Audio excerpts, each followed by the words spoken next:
오늘의 기사 브리핑입니다. 이데일리에서 발행한 대선 잡설 3월 9일 그날 이후입니다. 이상한 대선이다. 아무도 희망을 이야기하지 않는다. 오히려 3월 9일 대선 이후를 걱정하는 이들이 넘쳐난다. 20대의 대선이 D-16일 앞으로 다가왔다. 백척간도의 선 대한민국의 업그레이드에 대한 고민은 없다. 정책 비전 경쟁은 실종된 지 오래다. 역대급 비호감 대선의 파급효과다. 뽑을 사람이 없다. 허경영에게 한 표를.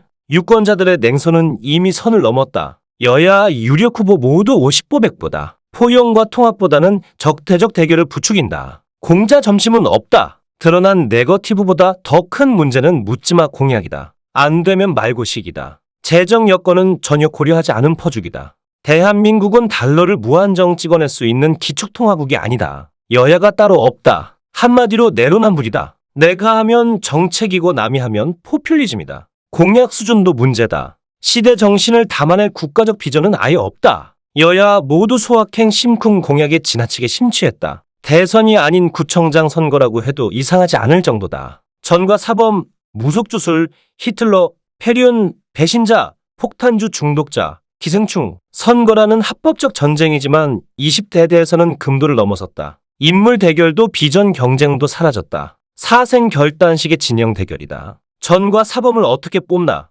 vs 무속에 휘둘리는 배신자를 어떻게 뽑나? 난장판이 따로 없다. 증오와 분노의 언어가 난무한다. 민주주의는 결과가 아닌 과정에 대한 승복이라는데 이대로 가면 대선 이후는 안 봐도 비디오 수준이다. 승자를 향한 축하와 패자를 향한 위로를 발붙일 곳이 없다. 누가 당선증을 받아도 후폭풍은 불가피하다. 대선 불복의 역사와 부정선거 프레임. 편파 판정이 올림픽 정신을 훼손하듯 난장판 대선은 대선 이후의 후폭풍을 잉태한다. 2002년, 2012년 대선에서 나타난 대선 불복 역사가 되풀이될 수 있다. 국민 통합은 난망이다. 사회 경제적 갈등과 비용은 계산조차 힘들다. 박빙 승부일수록 철진한 부정선거 프레임이 고개를 들 수 있다. 세계 최고 수준이라는 선관위조차 공범이라는 의심에 시달린다. 최악의 경우 승자는 정치보복에 칼을 휘두르고 패자는 감옥에 가야 할 수도 있다. 식물 대통령의 시대, 새 정부 출범 이후도 문제다.